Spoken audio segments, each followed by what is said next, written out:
ఎడ్ల బజార్ ఎదురుగా ఒక పెద్ద షెడ్ ఉంటుందండి. స్టీల్ వ్యాపారం చేసుకుంటున్నాడు. దానిపైన ట్యాక్స్ ఎంత వస్తున్నది? 2-3 వేల కన్నా ట్యాక్స్ ఎక్కరాదు.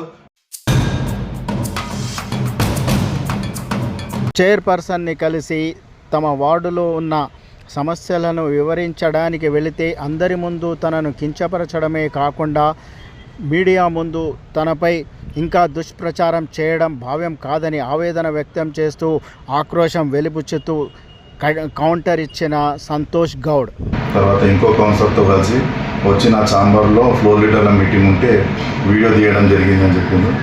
అది పూర్తి అవాస్తవం.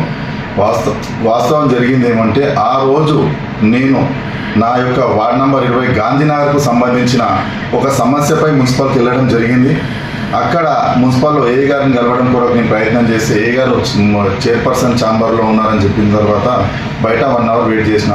అయినా కూడా రాలేకపోయే వరకు నేనే వెళ్ళే వరకు అక్కడ ఇద్దరు తాండూరు టౌన్కి చెందిన 2 ఏఈలు, ఒక కమిషనర్ గారు, వైస్ చైర్మన్ గారు, చైర్పర్సన్ గారు, అన్ని పార్టీలకు చెందిన ఫ్లోర్ లీడర్ గారు, కాంగ్రెస్ పార్టీ నుంచి హబీబ్ లాలా గారు,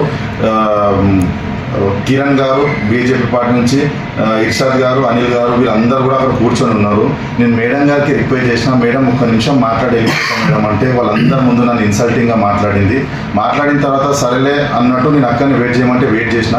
మొత్తం కార్యక్రమం అయిపోయినాక నా వార్డు సమస్య గురించి నేను ఆమెను ఎటువంటి ఎలిగేషన్ చేయలేను, ఎటువంటి ఇబ్బంది పెట్టలేను. మేడం, నా వార్డులో నాకు తెలియకుండా కొన్ని పనులు జరుగుతున్నాయి. నేను గత నెల రోజుల నుంచి మా దగ్గర శానిటేషన్కి సంబంధించి, డ్రైనేజీకి సంబంధించి వర్షాకాలం వస్తుంది కాబట్టి ఒక డ్రైనేజ్ సమస్య, తర్వాత 2-3 చిన్న జేసీబీకి సంబంధించిన సమస్యలు ఉంటే నెల నుంచి అడిగితే నాకు ఎటువంటి సహకారం అందించకుండా సడన్గా మా జేసీబీ మా వార్డులో వచ్చిందని నాకు ఫోన్ చేస్తే నేను శానిటేషన్ ఇన్స్పెక్టర్ అయితే సరైన సమాధానం రాలేదు. నేను మేడం గారికి ఒకటే కోరిన, మేడం ఇది రావడం కరెక్టే కాదనట్లే, కాకపోతే చెప్పి రావడంతో మేము ఎక్కడైతే అక్కడ చేసుకోవడానికి అవసరం ఉంటుంది కదా అని చెప్పి దీని విషయంలో మాట్లాడినా. ఆ రోజు వైస్ చైర్పర్సన్ గారు రజాక్ భాయ్ గారు మధ్యలో ఈ యొక్క సమస్యని పరిష్కారం చేసి లేదు ఇప్పటి నుంచి అట్లా ఏం జరగదని చెప్పి పంపడం జరిగింది. ఇంతే, మీరు ఎవరు అడిగినా కూడా ఆ రోజు చైర్పర్సన్ ఛాంబర్లో ఉన్న ప్రతి ఒక్కరు కూడా ఈ విషయాన్ని మీకు వివరిస్తారు. అలాగే చైర్పర్సన్ గారు తెర ముందు ఒకటి, తెర వెనుక ఒకటి. మీరేమన్నా చెప్పేది ఉంటే వాస్తవాలు చెప్పాలి. మీరు వైస్ చైర్పర్సన్ పక్కన అంతమంది 5-6 మంది కౌన్సిలర్లు ఉన్నారు. నేను ఉన్నది ఏంది, నా సమస్య కూడా వచ్చినా వెళ్ళిపోయినా నేను వీడియోలు తీసి బ్లాక్మెయిల్ చేసే రకం కాదు. నేనేమో నా సమస్య కొరకు వచ్చినా నా సమస్య పరిష్కారం చేసుకున్నా. వైస్ చైర్పర్సన్ గారు చేసిన సమస్య పరిష్కారం కూడా చైర్పర్సన్ చేయలేదు. మళ్ళీ ఆమె ఏమి సహకారం లేదు, కూర్చుందట్లేదు. వైస్ చైర్పర్సన్ గారు ఏం చేశారంటే బాధ్యత తీసుకొని అక్కడ ఉన్న మా వార్డులో ఉన్న ఆఫీసర్కి మాట్లాడి ఇట్లా జరగకూడదు, తప్పు, భవిష్యత్తు ఇట్లాంటి పునరావృతం కావద్దని చెప్పడం జరిగింది. దాని తర్వాత కొంతమంది సోదరులు, మా తోటి కౌన్సిలర్లు కొంతమంది ఏమంటున్నారంటే, వార్డులో అభివృద్ధి జరిగినప్పుడు సహకరించాలి, ప్రజాపాలన లోపల అభివృద్ధి జరిగితే మా తోడుగా నడవాలి, మీకు అన్ని చాలా సంతోషం బ్రదర్ మీరు చెప్పారు కదా. ఒక్కటి గమనించాలి, మా పక్క వార్డులే ఉంటారు మీరు కూడా. నా వార్డులో ఒక వాటర్ ట్యాంక్ కొరకు 4 సార్లు ఫోన్ చేయాల్సి వస్తున్నది. ఒక స్తంభానికి లైట్ పోతే వారం ఎదురు చూడాల్సి వస్తున్నది. మార్చి 2వ తేదీ కంప్లైంట్ పెట్టిన, మంచినీటిలో డ్రైనేజ్ వాటర్ కలిసి వాటర్ సమస్య వస్తుందని చెప్పి మార్చి 2వ తారీఖు చెబితే ఏప్రిల్, మే, జూన్, జూలై 4 నెలలు అవుతుంది. మీ ప్రజాపాలన చూసుకో, ప్రజాపాలన చెప్తున్నావు కదా, ప్రజాపాలన అని చెప్పి నీ వాళ్ళ జరిగితే ప్రజాపాలన కదా, అన్ని వాళ్ళ జరిగితే ప్రజాపాలన అంటారు. మీరు రూలింగ్ గవర్నమెంట్ వాళ్ళ గల్లీలో ప్రజాపాలన చేసుకొని దేశమంతా ప్రజాపాలన చేసినామంటే కాదు. అది నా దగ్గర సమస్య ఉంది, రేపు వస్తారంటే ఓపెన్ ఛాలెంజ్ చేస్తున్నా. మీరు ఎంతమంది కౌన్సిలర్ వస్తారో రండి, చైర్పర్సన్ వస్తారా రండి, వైస్ చైర్పర్సన్ వస్తారా రండి, సమస్య నేను చూపిస్తా. నా దగ్గర డ్రైనేజ్ సమస్య చూపిస్తా. నా దగ్గర మంచినీటి నీళ్ళలో డ్రైనేజ్ లీక్ అయిందని చెప్తే ఇప్పటి వరకు సమస్య పరిష్కారం కూడా కాలేదు. ఒక లైట్లు లేవు, ఒక డ్రైనేజ్ లేదు, ఒక నీటి సరఫరా లేదు, ఒక వాటర్ ట్యాంక్ లేదు. ఒక వాటర్ ట్యాంక్ వరకు 4 సార్లు ఫోన్ చేస్తే మళ్ళీ మీరంట మాకు సహకరిస్తున్నారంట. ఏడ సహకరిస్తున్నారు, ఎక్కడ సహకరిస్తున్నారు? ఫ్లెషింగ్ చేసి ప్రతిసారి ఫ్లెషింగ్. ఒక్కటి గమనించండి, తాండూరు మొత్తం అన్ని వార్డులో ఫ్లెషింగ్ చేసిరు. నా వాడు కొద్దిగా స్లమ్ వార్డు ఉంది, నా దగ్గర ఫ్లెషింగ్ అయితే ఏం చేయాలి? ఫ్లెషింగ్ చేస్తే ఇప్పుడు ఒక బోర్ ఇచ్చిరండి నా వాడుకు, ఒక బోర్ ఇచ్చినప్పుడు కొత్త బోర్ ఇచ్చి మోటార్ ఇచ్చారు, సంతోషం. ఇప్పుడు ఒక బోర్ మోటార్ ఇస్తే నేను ఏం జీవితాంతం వీళ్ళ కృతజ్ఞత పడి ఉండాలా? గాంధీనగర్లో పైసలు ట్యాక్స్ కడతలే, మా ప్రజలు ఎవరు ట్యాక్సులు కడతలేరా? గాంధీనగర్ నుంచి మీకు రెవెన్యూ వస్తలేదా? మీకెందుకు కృతజ్ఞతలు చెప్పాలి? మీరు సరైన సమయం లోపల సరైన విధంగా మీరు మా సమస్యకు స్పందిస్తే మేము ఖచ్చితంగా మీకు కృతజ్ఞత చెప్తాం. మీరు మమ్మల్ని విసిగించి ఒక్కసారి అడిగితే ఎప్పుడో 4 రోజులకు 5 రోజులకు పంపించి మళ్ళీ మీకు కృతజ్ఞత అంట. ఎందుకండి కృతజ్ఞత? ఇప్పుడు మా కౌన్సిలర్ గారు చెప్తున్నారు, ఇప్పుడు మా జోబులకి వెళ్ళలేము, ఒప్పుకుంటున్నాం మేము కూడా. మీ జోబులకి వెళ్ళిస్తున్నారా? మీ జోబులోకి వెళ్ళిస్తున్నారా లేదా మీ చైర్పర్సన్ జోబులోకి వెళ్ళిస్తున్నారా? ఇదంతా మున్సిపల్ ఫండ్. ఇది మున్సిపల్ లోపల ట్యాక్స్ కట్టిన తర్వాత గవర్నమెంట్ నుంచి కూడా అంత ప్రజలు కట్టిన ట్యాక్స్ వచ్చిన పైసలతోనే డెవలప్మెంట్ చేస్తారు. చేస్తే కూడా దానికి మీకెందుకు కృతజ్ఞత ఎప్పుడు చెప్పాలంటే, మేము సమస్య ఈరోజు ఫోన్ చేసినాం అనుకోండి, ఈ రోజు లేకున్నా పర్లేదు, రేపు రిప్లై ఇవ్వండి, మేము కృతజ్ఞత చెప్తాం. మీరు కృతజ్ఞత అడుకోవడం మేము ఇది కొత్తగా మీరు చేస్తున్నారు మాకు తెలుస్తుంది, కానీ ఎప్పుడు చేస్తున్నారు? ఈరోజు చెప్తే ఇంకో 4 రోజులకు చేస్తున్నారు. మా సోదరునికి ఒకటి చెప్తున్నా, చాలాసార్లు మీరు గమనించాలి సోదరా, చాలాసార్లు నా వాళ్ళ సమస్య రాకుంటే నీ వాళ్ళకు వచ్చిన జేసీబీ అయిన డ్రైవర్ రిక్వెస్ట్ చేసుకొని 5-5 నిమిషాలు పని చేయించుకున్నాను. తెలుసా నీకు ఈ విషయం? నీ వాళ్ళ వచ్చిన జేసీబీతో నా వాళ్ళ పని చేయించుకున్నా. నా సమస్య నాకు తెలుసు, మీకు తెలియదా? కూర్చొని మాట్లాడుతున్నారు. తాండ్రులో చాలా సమస్యలు ఉన్నాయి, నీటి సమస్య ఉన్నాయి, దానిపైన దృష్టి పెట్టండి. గవర్నమెంట్ హాస్పిటల్ తీసుకుపోతున్నారు, దానిపైన దృష్టి పెట్టండి. తాండ్రులో జనాభా పెరుగుతున్నది, ఒక కాలేజ్ తీసుకురండి గవర్నమెంట్స్కి మాట్లాడి. ఇప్పుడు రూలింగ్ గవర్నమెంట్ మీదే ఉన్నది, చైర్పర్సన్ మీరే ఉన్నారు, ఎమ్మెల్యే మీరే ఉన్నారు, ఒక స్పీకర్ గారు ఉన్నారు, సీఎం జిల్లా ఉన్నది. ఏం తెచ్చారు? ఏమీ లేదు. ఉన్న ఖనిజాలన్నీ ఇక్కడ నుంచి ఉన్న లాభాలన్నీ కొట్టుకపోవడమే. ఎందుకు మీకు మీకు లేదు ప్రేమ, మీ ఎమ్మెల్యేకి లేదు ప్రేమ. ఏమనంటే గతంలో జరిగింది చెప్తారు. గతంలో ఎవరున్నారు? ఇప్పుడున్న చైర్పర్సన్ గారు గతంలో ఏ పార్టీలు ఉన్నారు? అప్పుడు ఆమె కూడా బీఆర్ఎస్ పార్టీలోనే ఉండే కదా. ఇప్పుడు అఫ్ఫుబాయ్ గారు మాట్లాడారు. అఫ్ఫుబాయ్ గారు అప్పుడు పట్టణ అధ్యక్షుడు బీఆర్ఎస్ పార్టీలా, వాళ్ళ భార్య కౌన్సిలర్. మరి అప్పుడు ఏం చేసారు? ఇప్పుడు పార్టీ మారినాక ఇవన్నీ గుర్తొస్తున్నాయా? పక్కన ఉన్నప్పుడు గుర్తు రాలేవా? మరి రోహిత్ రెడ్డి గారు తప్పు చేస్తే అప్పుడే నిలదీసేది ఉండే, మహేందర్ రెడ్డి గారు తప్పు చేస్తే అప్పుడే నిలదీసేది ఉండే. ఇప్పుడు అందరు మీరు అంతా ఇక్కడ నుంచి అక్కడ పోయినలే కదా. ఇప్పుడు కౌన్సిలర్ రాము గారు మాట్లాడారు, ఈయన అప్పుడు ఆనే ఉండే. నీర్జా మేడం గారు మాట్లాడారు, ఈయన అక్కడనే ఉండే. అఫ్ఫుబాయ్ మాట్లాడి, ఈయన అక్కడనే ఉండే. అందరూ అన్నీ ఉన్నారు. మీరే ఉండి గత కౌన్సిల్లో మీరే ఉన్నారు. మీరు ఇప్పుడు వచ్చి విమర్శిస్తున్నారు. రేపు ఇంకో పార్టీ జంప్ అయినారు అనుకో, మళ్ళీ ఈ పార్టీని విమర్శిస్తారా? ఏమన్నా మాట్లాడితే కాంగ్రెస్ గవర్నమెంట్ ఇచ్చింది. అరే ఇయ్యని భయ, మా ప్రజలకు సేవ చేస్తే మంచిగా ప్రజలు గమనిస్తలేరా? గవర్నమెంట్ హాస్పిటల్ తీసుకొని పోతున్నారు. వాటిపైన దృష్టి పెట్టండి. తాండ్రుకి ఏమేమి డెవలప్ చేసి అది చెప్పండి. వాళ్ళలో ఒక్క వార్డులన్న వాటర్ ఉన్నాయి కరెక్ట్, దానిపైన దృష్టి లేదా? లైట్ వెలుగుతున్నాయి, వీధి లైట్లు చూడండి ఒకసారి. ఏ దానిపైన శ్రద్ధ లేదు. ఎంతసేపు ప్రతిపక్షాల మీద ఏడవడము, ప్రతిపక్షాలు మా మంచి పని చేయండి భయ, కృతజ్ఞత చెప్పడానికి రెడీ ఉన్నాం. ఒక బహిరంగ సభ చెప్పి మేము కృతజ్ఞత చెప్తాం. మా పార్టీలో మా సీనియర్ నాయకులు మాకు అది నేర్పలేరు, ఏది ఉన్నా కూడా కలిసి చేసుకోండి అని చెప్పారు. మాకు అట్లాంటి మీరు పనులు చేసిరనుకోండి 100% మీకు ఒక మీటింగ్ పెట్టి మరీ కృతజ్ఞత చెప్తాం. అది కూడా చూసుకోండి మీరు. అంతేగాని ప్రతిసారి మేము ఇది చేసినాం, ఏం చేసిరు చెప్పండి. ఇప్పుడు నాకు గాంధీనగర్కి నేను అడుగుతున్నా, మేడం గారు నిన్న కూడా అంటున్నారు, వాళ్ళకి అది ఏం చేసిరు? ఒక బోర్ ఇచ్చారు. 6 నెలల్లో 4 నెలలు కంప్లీట్ అయిపోయింది, ఒక బోర్ ఇచ్చారు. అది కూడా గవర్నమెంట్కి వెళ్ళి వచ్చి ఒక బోర్ ఇచ్చారు. ఇక ఏం చేశారు? లైట్లకు రారు, మంచినీటి వాటర్ సమస్య ఉందంటే రారు, నీటి ట్యాంకర్ పంపించరు. మా దగ్గర 7 బోర్లు ఉన్నాయండి, 7 బోర్లు 6 బోర్లు ఖరాబ్ అయి ఉన్నాయి. మీరు రేపు ప్రెస్తో రండి, అందరు నేను చూపిస్తా. వీళ్ళు నాకు ఎంత సహకారం చేశారో ఓపెన్ ఛాలెంజ్ చెప్తున్నా. తెర ముందు తెర వెనుక చైర్పర్సన్ గారు ఈమె ఇట్లానే చేస్తుంది.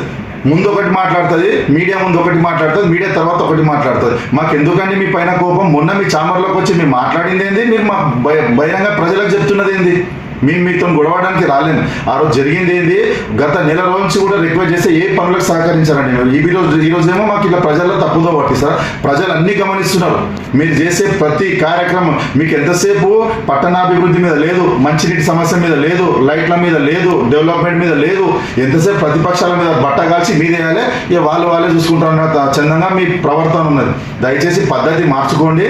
మేము ఎప్పుడు కానీ పట్టణ ప్రగతికి మీకు సహకారం అందించడానికే మేము సిద్ధంగా ఉన్నాం. కాకపోతే మీరు కూడా మా సహకారం తీసుకోవడానికి సిద్ధంగా ఉండండి.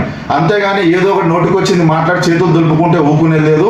ఖచ్చితంగా ఆ రోజు నేను మళ్ళీ కూడా చెప్తున్నా, ప్రెస్ ముఖంగా ఆ రోజు డేట్ లోపల ఒక 5-6 మంది కౌన్సిలర్లు, వైస్ చైర్పర్సన్ గారు ఉన్నారు. నేను వచ్చింది నా వార్డు సమస్య కూడా అంతే మాట్లాడి వెళ్ళిపోయిన తప్ప మిగతా విషయాలతో నాకు సంబంధం లేదు. ఆ చైర్పర్సన్ గారిని కించపరచాలనే ఉద్దేశం మాకు లేదు. ఒక మహిళా చైర్పర్సన్ని ఏ విధంగా మర్యాద చేయాలో అదే విధంగా చేస్తాం.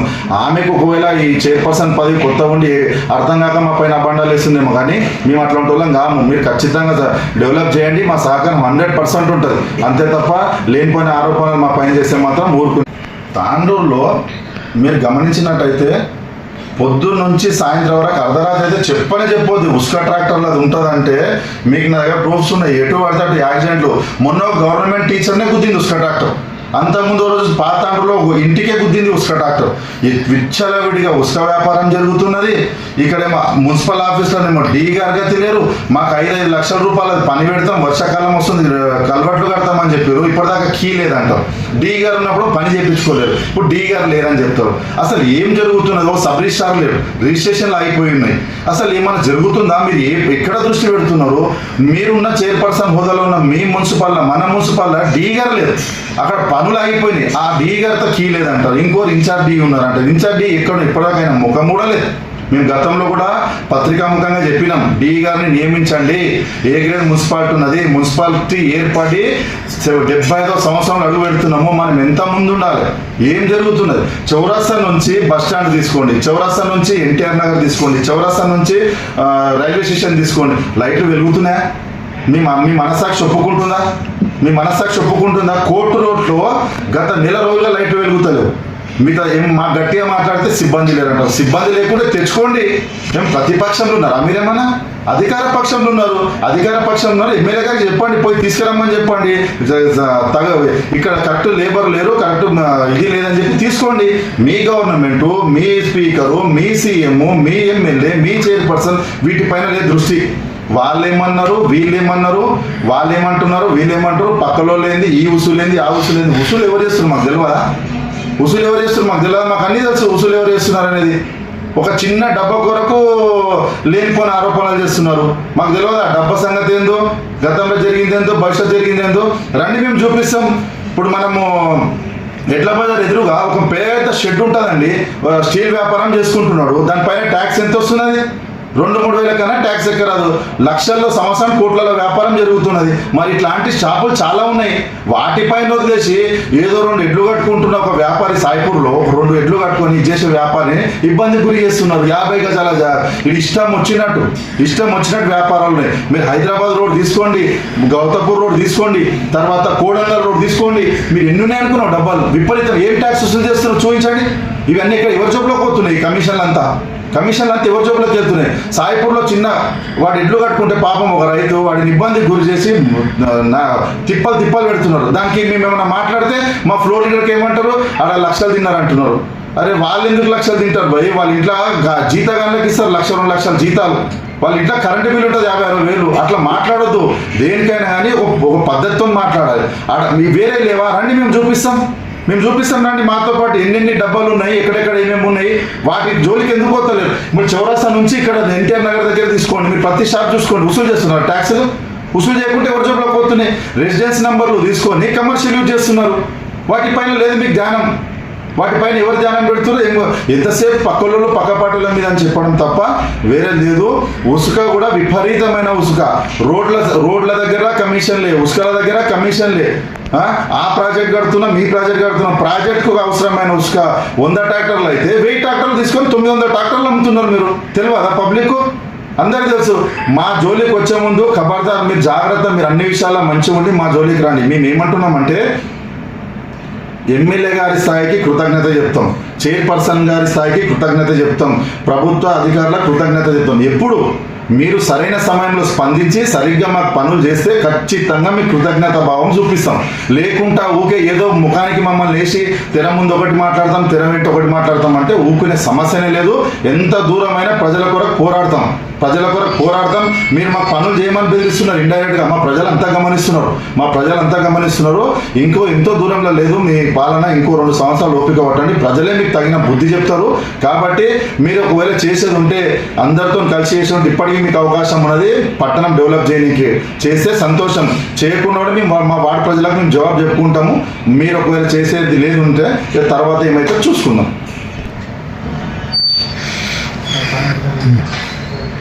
అందరికీ నమస్కారం. మొన్న ఎజెండా విషయంలో మున్సిపల్ చైర్పర్సన్ ఛాంబర్లో ఫ్లోర్ లీడర్స్ ఉన్నారు. తర్వాత మున్సిపల్ చైర్మన్ గారు, వైస్ చైర్మన్ గారు, మా దీపా మేడం ఫ్లోర్ లీడర్ గారు, మరియు ఎంఐఎం ఫ్లోర్ లీడర్ గారు అందరు కలిసి ఉన్నారు. దాంతోపాటు కాంగ్రెస్ కౌన్సిలర్ ఉన్నారు. మేము కూడా పోయినాం ఆ రోజు. తర్వాత ఆ రోజు మేము పోయిన తర్వాత కొద్దిసేపు తర్వాత సంతోష్ గౌడ్ లోపలికి వచ్చేసి మున్సిపల్ చైర్పర్సన్తో ఒక్క నిమిషం మాట్లాడి వెళ్ళిపోతా అని చెప్పేసి ఆవిడ చెప్పడం జరిగింది. కానీ చైర్మన్ మేడము ఆ రోజు నేను మాట్లాడాను మీతో ఎజెండా గారికి మాట్లాడాలని కూర్చొని నేను మాట్లాడాలని చెప్పేసి ఆయనకు ఒక కట్ చేసినట్లు ఆ విధంగా మాట్లాడారు. మాట్లాడిన తర్వాత సంతోష్ గౌడ్ మాట్లాడకుండా అక్కడనే కూర్చున్న తర్వాత కొద్దిసేపు మొత్తం అయిపోయిన తర్వాత ఆయన సమస్య ఆయన చెప్పారు. నా వార్డులో నేను 50 సార్లు మున్సిపల్ జేసీబీ కోసం నేను ప్రయత్నించినా నాకు పంపించలేదు. ఈరోజు పంపించడం జరిగింది. ఆ ఇన్ఫర్మేషన్ నాకు లేదు. దయచేసి నాకు ఏమైనా నా వార్డులో పంపిస్తే కనీసం ఒక ఆఫీసర్తో కానీ వార్డ్ ఆఫీసర్తో కానీ ఫోన్ చేపిస్తే నేను దగ్గరుండి పని చేసుకుంటానని చెప్పేసి చైర్మన్ గారు రిక్వెస్ట్ చేయడం జరిగింది. ఆ సమస్యను అప్పుడే మున్సిపల్ వైస్ చైర్మన్ రదా గారు తీసుకొని ఆయనకు సంతోష్ గారు నచ్చ చెప్పి నెక్స్ట్ టైం కాకుండా చేస్తానని చెప్పడం జరిగింది. ఇంత విషయం ఒకటి జరిగింది.